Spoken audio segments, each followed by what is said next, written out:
C'est juste le charisme, mon frère. Sache qui tu es. Quelqu'un vient vers toi, il a un petit problème au ventre. Non, c'est un petit... Prends l'eau, bois d'abord l'eau. Dès qu'il boit l'eau, tu comprends. Rends le ministère. Oui. J'ai un problème, c'est si quelqu'un pleure. C'est quoi ça, ce problème?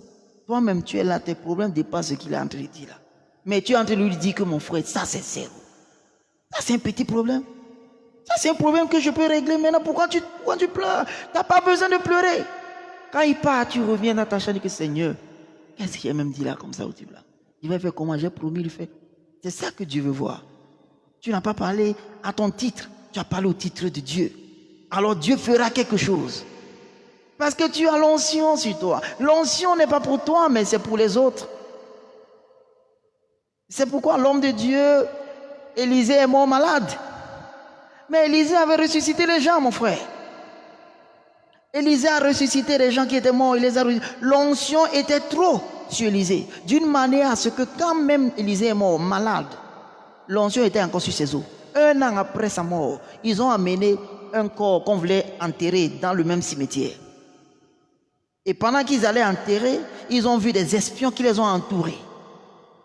Et par crainte de ces espions, ils ont jeté le corps du mort qu'ils allaient enterrer. La Bible dit que ce corps est tombé sur les ossements d'Élisée et il a repris vie. Matako Rabaya. Regarde l'onction qui était encore sur l'homme. Mais l'homme là était mort malade. Tu as vu? C'est le même homme qui a ressuscité les morts. Mais lui-même, il avait une petite maladie. Il est mort. Même l'homme de Dieu a besoin d'utiliser l'onction pour lui-même, pour sa propre vie. Maintenant, si tu es l'homme de Dieu, tu ne sais pas utiliser l'onction pour toi, tant mieux. Toi, tu n'es qu'une source. Comme tu imposes les mains sur les gens, impose les mains sur toi, sur le problème que tu as. Utilise la parole pour toi. Donc ne dis pas, celui-là m'apporte un problème qui dépasse même le mien. Mon frère, Dieu fera. Dieu fera, Dieu fera. C'est tout. Dieu fera. La beau sacré d'ailleurs. Ne dis pas à quelqu'un qui vient te voir, j'ai faim, tu seras rassasié. Non, ce n'est pas la foi, mon frère. La Bible dit que nourris-le, donne-lui la nourriture. C'est ça la foi. Donne-lui la nourriture, voilà, tu auras fait la foi. Ne dis pas non, Dieu fera. Mon frère, ça va aller, laisse. Si quelqu'un vient déjà te voir pour demander quelque chose, sache que tu as la capacité là. Donc si tu te trouves dans une situation qui est difficile que celle-là, dis-toi que donc le Seigneur ne me voit pas de cette manière pour qu'il envoie quelqu'un vers moi. En d'autres termes, donc Dieu, tu m'as tellement béni que tu envoies quelqu'un vers moi pour que je puisse l'aider. Et moi, je ne voyais pas cela. Non, frère, décide-toi maintenant. Parce que c'est en allant rendre ce service à cet homme-là que tu trouves ta part de compte. C'est en te levant que, ok, je vais aller me battre les 10 dirhams que j'ai ici. Je vais l'acheter 2 shawarma pour qu'il mange. C'est là où tu trouves ton compte. Mais si tu dis, mon frère, mon bâton là a tapé le mauvais arbre. Là où je suis là, c'est mauvais, c'est gâté. Après, tu vas entendre, c'est blessé. Et c'est mou même. Ah, Dieu dit que mon fils là n'est pas encore prêt. Il n'est pas encore prêt. Ouais. La vie est spirituelle. Si tu vois les choses différemment, tu vas voir comment tu vas faire des géants pas. Des géants pas. Rien ne doit plus être difficile pour toi. Tout doit être possible. La Bible dit que tout est possible à celui qui croit. Tout doit être possible. Tu dois accepter ça. Tout doit être possible. Moi, je prends certaines résolutions ici de faire des choses que j'ai pas les moyens de le faire. Mais comme je l'ai accepté, écoutez, la vision ne vient jamais sans provision. Chaque fois que Dieu te donne une vision, une chose, écoute, la Bible dit, c'est lui qui produit en nous le vouloir et le faire selon son bon plaisir. C'est lui-même. Donc ne pense pas que tu as juste ces envies-là de faire cette bonne œuvre pour rien. Non, c'est Dieu qui met en toi cette envie de faire cette chose-là. Il dit, parce qu'il t'a donné cette vision-là, il a envoyé aussi la provision dans la vision. Tout ce que tu as besoin, c'est d'accepter la vision. C'est de dire oui.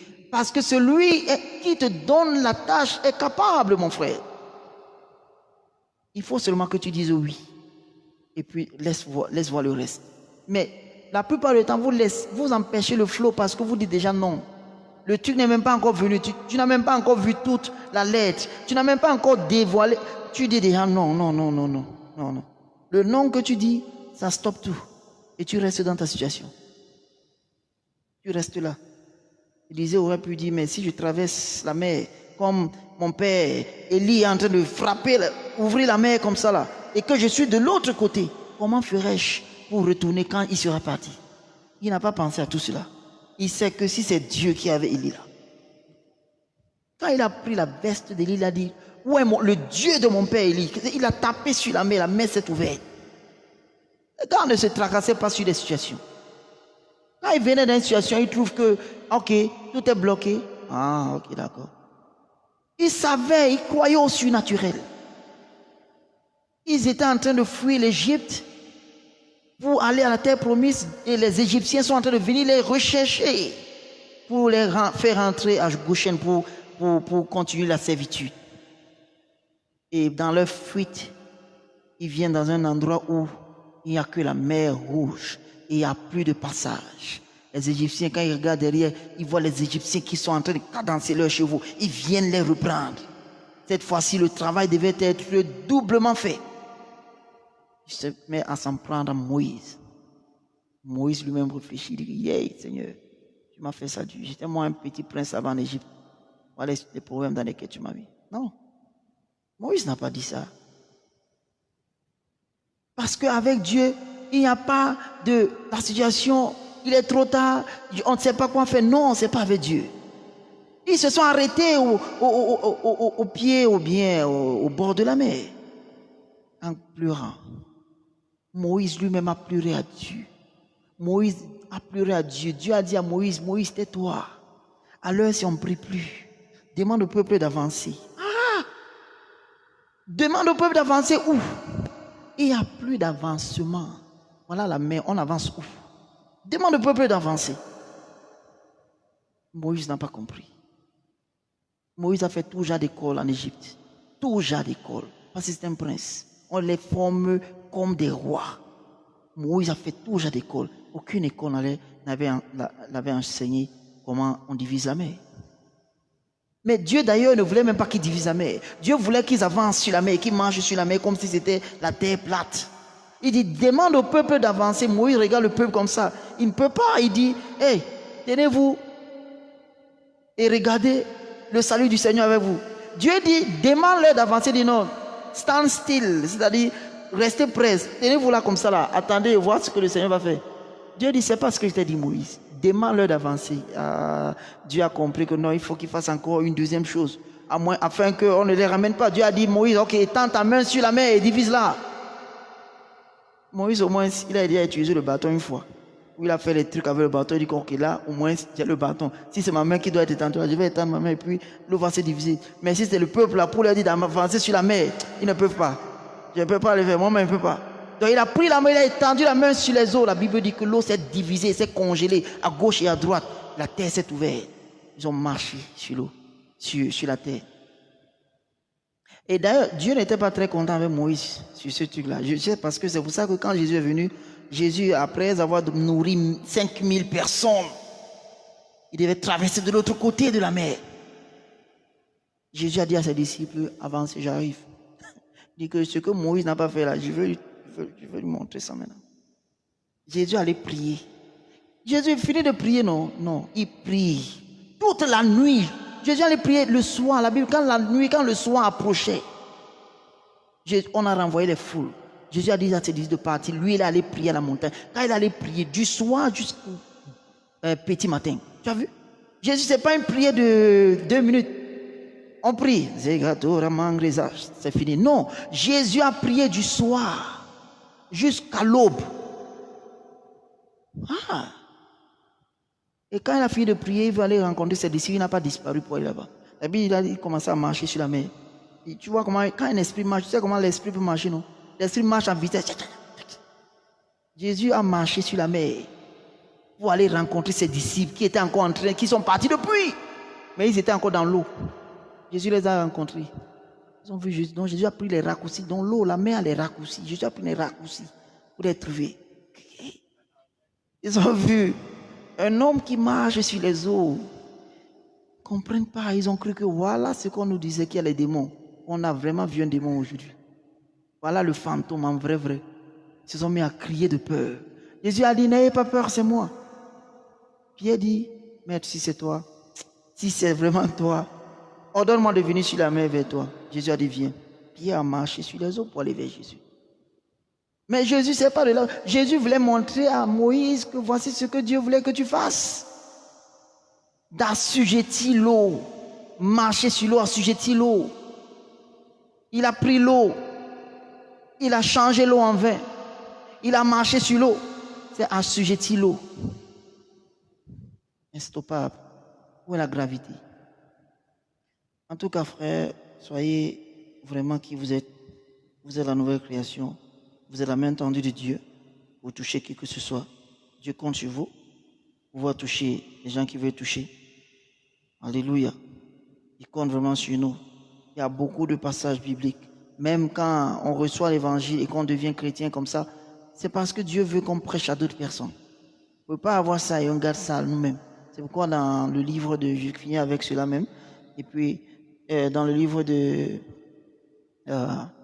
Actes des Apôtres, chapitre 1, verset 8, il a dit, vous recevrez une puissance du Saint-Esprit survenant sur vous. Et vous serez mes disciples. Donc la raison pour laquelle vous recevrez le Saint-Esprit, c'est pour être ses témoins. Le Saint-Esprit survenant sur vous et vous serez mes témoins à Jérusalem. D'abord, là où vous êtes. Donc quand tu reçois l'évangile, tant que tu n'as pas encore prêché à ta Jérusalem, dans ton fief, dans ton quartier, là où tu as grandi, là où tu as fait tout genre d'atrocités, quand tu n'as pas encore prêché là-bas, on dirait que tu n'as pas encore prêché dans la Jérusalem. Et vous serez mes témoins où? À Jérusalem, en Judée, en la Samarie, les voisins, allez maintenant chez les voisins, et dans toutes les extrémités de la terre. Donc l'objectif du Saint-Esprit, c'est ça. Maintenant que vous êtes l'extension de Dieu, vous êtes la main tendue de Dieu pour toucher le monde entier, convertissez les gens. La Bible dit, nous sommes donc ambassadeurs pour Christ, comme si Christ était en nous, réconciliant le monde en lui-même. Donc ne soyez pas égoïste en vous contentant seulement à ce que vous faites et ce que vous voulez devenir dans la vie. Non, moi je veux être footballeur professionnel de haut niveau. Je veux être ceci. N'as-tu pas appris que Kaka était un évangéliste? Ouais. Tu peux jouer au football et être toujours un évangéliste. Le football, l'évangile du Christ ne refuse en rien le football. Tu peux bien le suivre. Tu vois? Mais ne pense pas que parce que tu es en train de suivre l'évangile, que Dieu va te pousser dans le football. Non. Il faut qu'en même temps, tu sois excellent. Tu travailles bien dans le foot. Tu travailles vraiment dans le foot. Si tu dors seulement, ça ne marchera pas. Si tu dors seulement, ça ne marchera pas. Il faut que tu travailles pour être excellent dans tous les domaines de ta vie. Chacun de nous a 24 heures de temps dans un jour. Tu peux te réfléchir, tu peux l'utiliser comme il peut, comme tu peux. Tu peux le faire. Fais juste la part des choses. Et cessez de dormir tard quand vous devez aller à l'église le lendemain. Vous dormez à 3 heures, vous devez vous lever à 8 heures pour aller à l'église. Comment est-ce que c'est possible? Le jour où vous devez aller à l'église, vous devez sortir votre jean, votre pantalon pour le repasser. Ton frère demande, mais pourquoi tu repasses? Tu veux sortir? Non, mon frère, je suis en train de préparer mes vêtements pour demain, je m'en vais à l'église. Et regarde-moi celui-là. Donc il a beaucoup d'enthousiasme comme ça. Oui, il va dire ça au premier jour. Demain, il va te voir faire repasser notre pantalon. Il voit l'enthousiasme que tu as déjà la veille. Il va dire, mon frère, c'est comme s'il va te suivre aujourd'hui. Parce qu'il voit que tu as une certaine joie inexplicable. Il y a le problème, mais toi, tu t'en fous. Tu as la joie. Ils n'ont pas ce que tu as. Ils vont chercher à savoir ce qui te donne cela. C'est une façon, ta vie doit témoigner. C'est une façon de les amener. Tu le gagnes facilement. Mais si toi-même tu vas à l'église, tu as porté une petite culotte comme ça. Ça veut dire que déjà, si moi je me tiens ici en démembré pour prêcher, ça veut dire que déjà, je ne donne pas. C'est-à-dire, c'est-à-dire, la manière dont je suis habillé là, c'est là où ça prouve combien je prends au sérieux ce que je veux faire. C'est pourquoi quand je jouais, ou bien même comme maintenant je coach, Si tu me vois habillé en tant que coach, je ne m'habille jamais comme un petit moulasson. Ne cherchez pas à savoir certains mots. Je ne m'habille pas comme un petit moulasson bizarre, un genre facile. Non, non, non. Je m'habille bien. Si je dois porter un short, je porte un bon short. Peu importe ce que ça me coûte, mais je dois soigner mon image, mon frère. Parce que je respecte ce que je fais, je le prends au sérieux. Si je ne prends pas ça au sérieux, vous allez me voir avec un seul équipement sale chaque jour. Ça, c'est quoi ça? Je ne suis pas professionnel? Non. Je suis un professionnel. Je respecte mon travail. C'est pourquoi dans des entreprises, on exige que les gens puissent bien s'habiller. Les banquiers et tout ça, ils s'habillent bien. Pour venir travailler, ça montre combien tu prends au sérieux ton business. Même ceux qui travaillent chez eux, ils ont des bureaux chez eux, les patrons, ils se lèvent le matin, ils se lavent, ils s'habillent bien, ils vont au bureau. Le président de la République, d'autres vivent dans le palais. Ils se lèvent le matin, ils s'habillent bien, ils vont au bureau. Donc quand vous venez à la maison de Dieu, vous avez réservé vos jeans là, vos pantalons, vos chaussures, vos belles chemises, vos vestes, vous les avez réservés pour qui? Dites-moi pour quelle fête? Hein? Moi, je m'habille mieux quand je vais à l'église que quand je vais dans n'importe où. Chaque fois que je vais à l'église, je cherche à porter le meilleur. Le meilleur qui m'est venu dans la tête là, ça c'est le meilleur. Donc, à partir de la semaine prochaine, changez votre façon de s'habiller. Porte pantalon, porte chaussures fermées bien. Ne dis pas, arrivez là-bas, je vais enlever chaussures. Non, monte avec, il n'y a pas de problème. Après, je vais balayer. Ça, moi-même, j'ai dit, monte avec sur le tapis, je vais balayer. Alléluia. Bon, on se lève, on va remercier du Seigneur pour aujourd'hui.